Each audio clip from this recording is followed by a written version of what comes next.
back to the channel. Hi there. Thank you for coming. We appreciate Thank you for being here. Thank you for being here. Today, we're going to talk about one of our Harvest Host days. Now, the funny thing about this, if you're not familiar with Harvest Host is a membership that you can get annually. I have no idea how much it costs now. I think it's about $100 a year. Yeah. I'm not 100% sure, but it's around $100 a year. Yeah. And for your $100, you get... For your $100, you get a one-night stay at one to many of the various types of places that they have that are member locations. And I think there's about 1,400 of them, I think. Yes. Around. It could be golf, what do you call it? Well, there could be golf courses, but I think that's actually an upgrade to the $100 even. So I think we have kind of a basic membership, but you can upgrade, and that I think includes golf courses. But if you don't have the upgraded one, you still have access to wineries, breweries, distilleries, museums, churches. Am I forgetting anything? I think they're even adding schools in here too. Oh, okay. Because these are places that have big parking lot areas, farms, ranches. Yep. So you get access to those places for, usually one night. It's typically a one-night stop. Yeah, and if you do anything in RV life, whether it's full-time or part-time, sometimes you have long drive days and you want to spend all that time on the road and you want to get a good night's sleep and then get up and get fresh and get out in the morning. And so this is great for that. And so you might look up Harvest Host. We'll put a link below to directly to Harvest Host so you can check it out. And so here we were on our way into Southern California, and we stopped at a town called Fillmore, California, and the name of this Harvest Host is called the Giessinger Winery. And to get to Fillmore, we used RV Trip Wizard. We did. We used RV Trip Wizard. We've been using RV Trip Wizard really since we started our journey, and really love that application, that tool. And what you can do, as we did in this situation, is you can enter a date, you can enter an address, because the application has campgrounds and Corps of Engineering stops, and it has a lot of points of interest. It has a ton of stuff in its database, but a Harvest Host, they don't have those integrated. It'd be nice if they did. That would be super nice. Yeah, but that would be nice. They don't have them integrated, and Harvest Host has a great application in and of itself. So we'll put some pictures of that in here, but. What I did is, because I knew I wanted to stop, and because in RV Trip Wizard we like to again follow the 3-3-3 rule, drive 3 hours or less, get to our destination by like 3:30, and drive no more than 300 miles.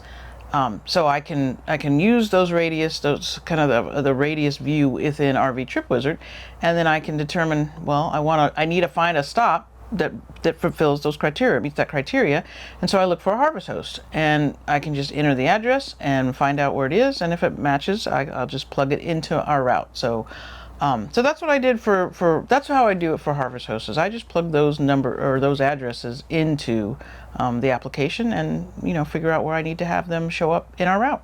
Yeah, so it's really great, and we have we're affiliate partners with RV Life, so we'll put a promo code below. So if you're interested in trip planning and using RV Trip Wizard as a trip planning tool, you can get some percentage off on your membership. And stay tuned, because we are going to actually do a video on how we plan our routes. So we'll do kind of show a little step by step, a little bit of how we actually do that. So we'll get that recorded soon. Yes. So in the town of Fillmore, California, there's a few nearby attractions. There's the old town of Fillmore. There's some wineries. The Giessinger Winery was the one that we stayed at. There's the Bennett's Honey Farm, and there is the Fillmore Fish Hatchery. There's a couple of other things. Oh, there's a railway, kind of a railway museum there, and actually where we stayed, the parking lot where we were and right next to the winery, you can see all the, you can see the part of that museum that's right there. It's kind of an outdoor space. It's very nice. We stayed there in the middle of March 2023. No hookups, and that's very typical for Harvest Host. They typically don't have hookups. It's dry camping or boondocking, however you want to refer to that. It was a gravel parking lot. access and road issues. So let's talk about that for a moment, shall we? Yes, let's.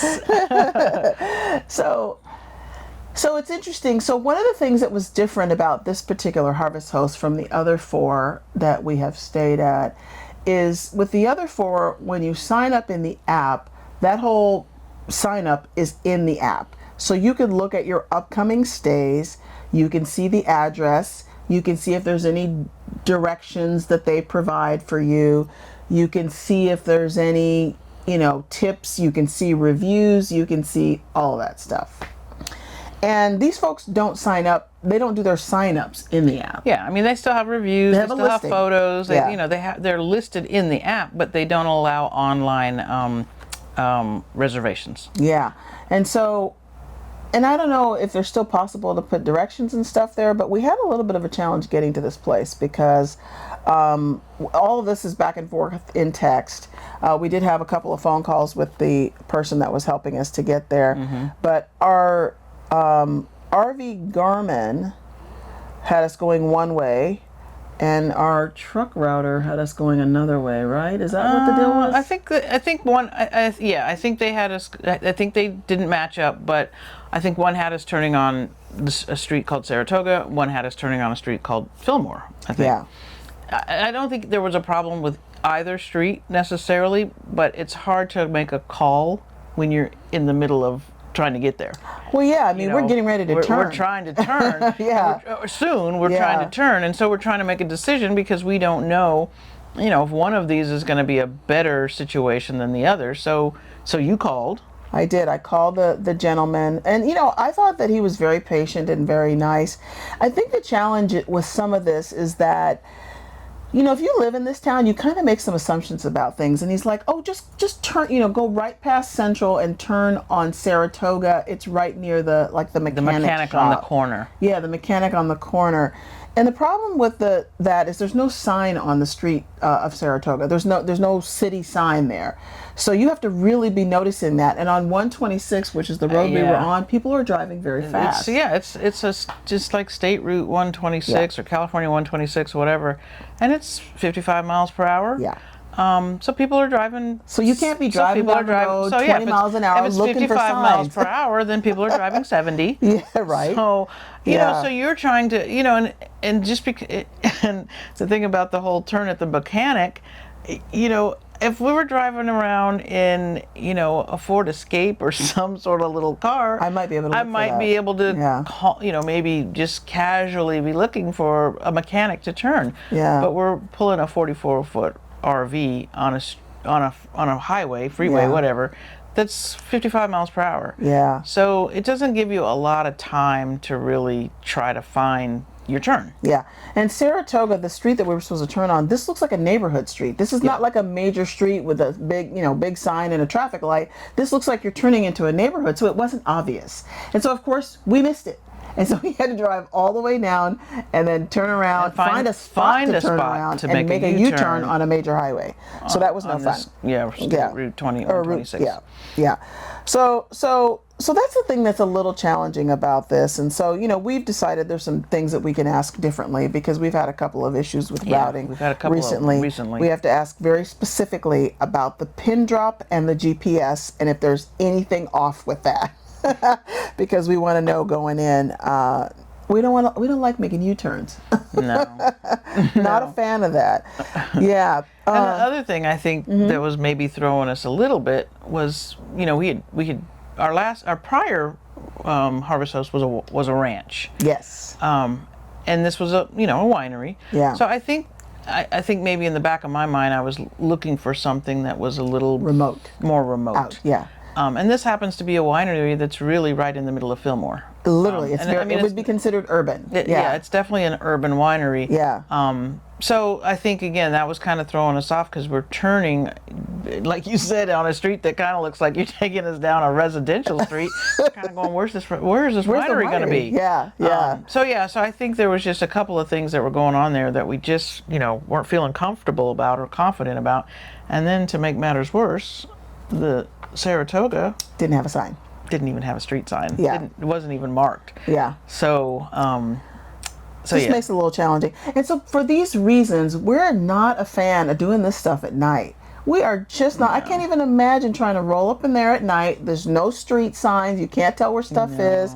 Yeah, this is why she said we like to arrive before 3:30, because no matter what time zone you're in or what daylight savings, whatnot, you're always going to get there before it gets dark. Yep. Yeah, it's just not a risk we're not willing to take. The next one is lot spacing. This was actually a very big parking lot.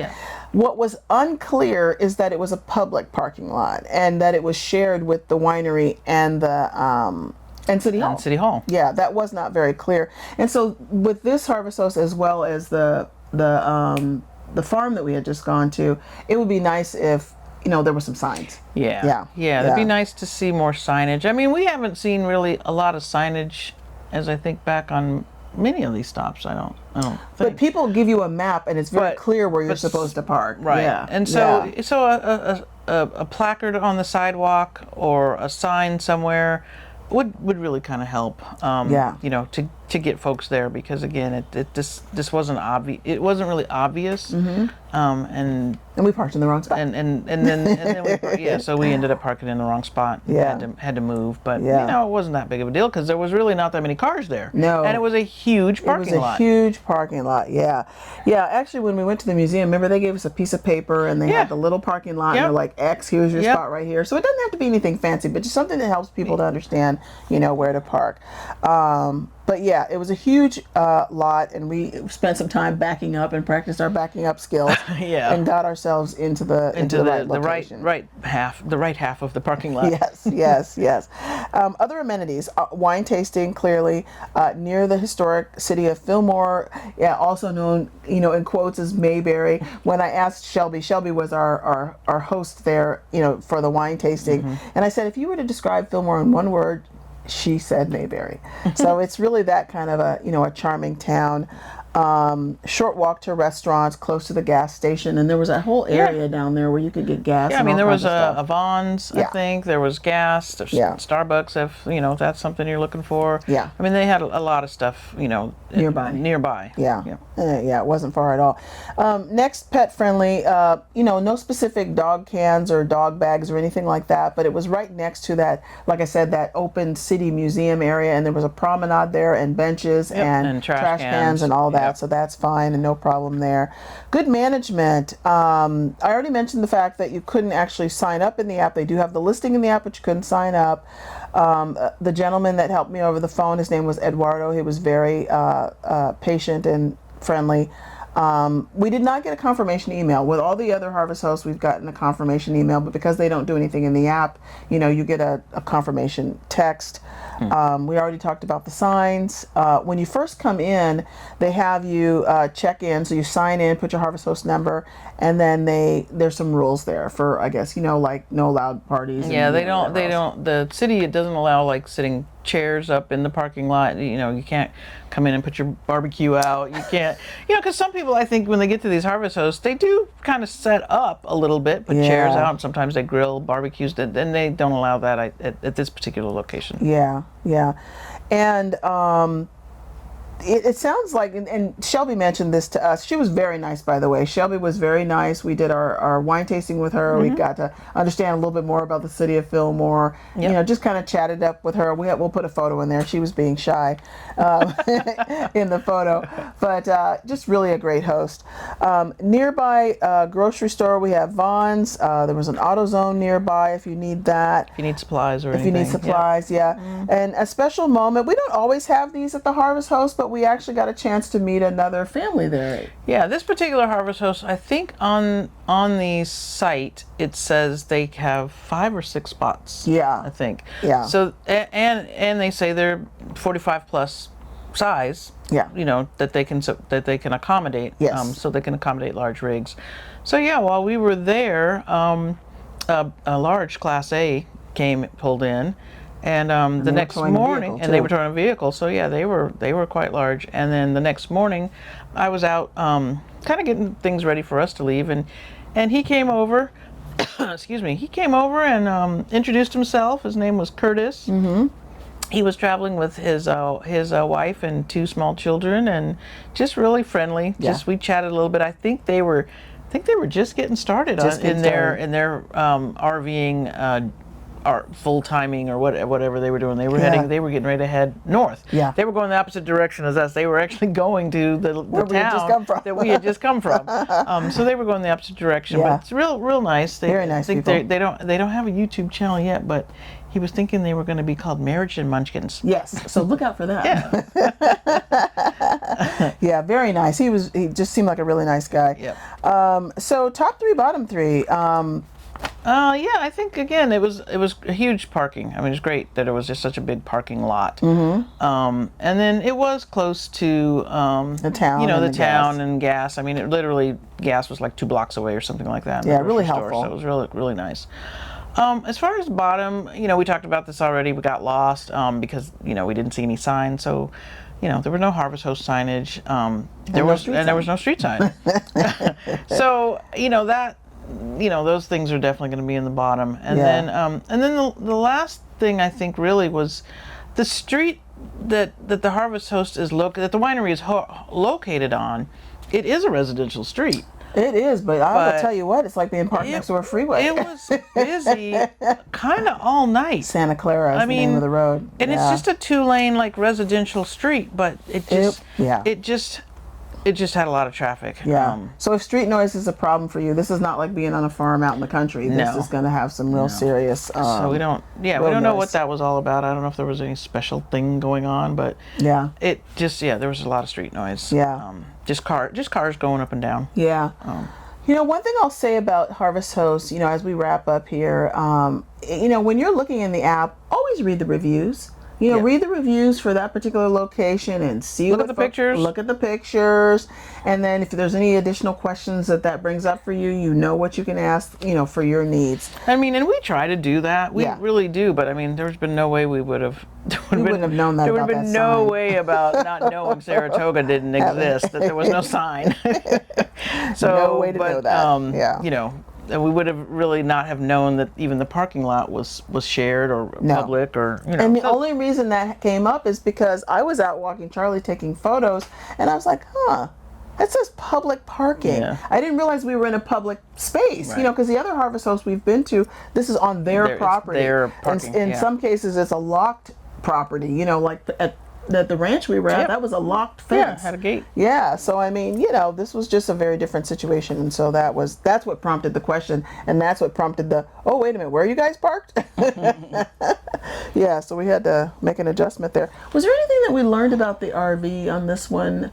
No, we had a little snafu before, but we'll talk about that in that review. Yeah.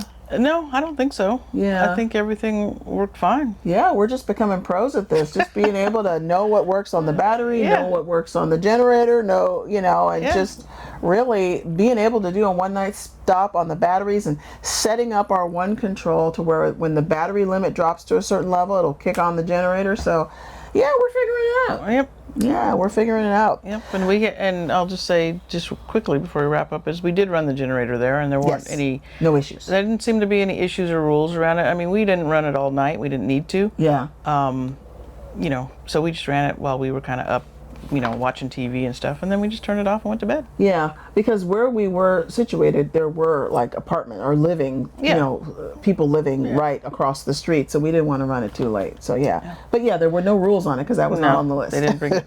So because some places don't let you run it, or they don't let you run it after a certain time. So that's just something to know. Yep. Yeah.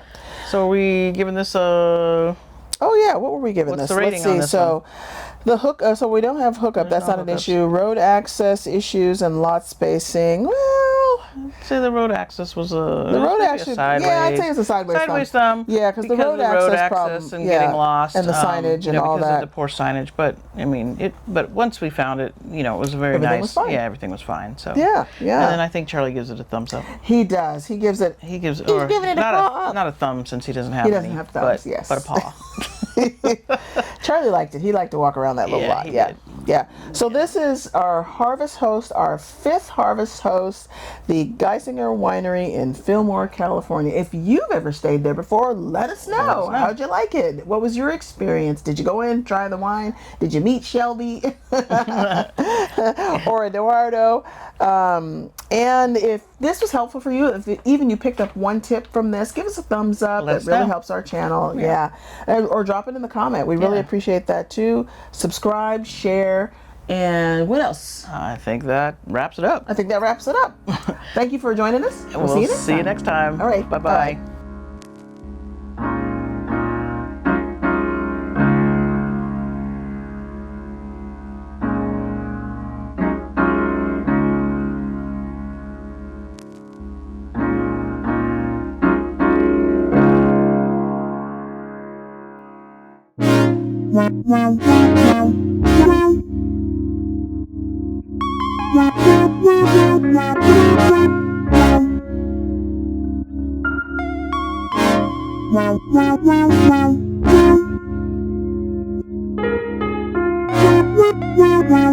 Wow.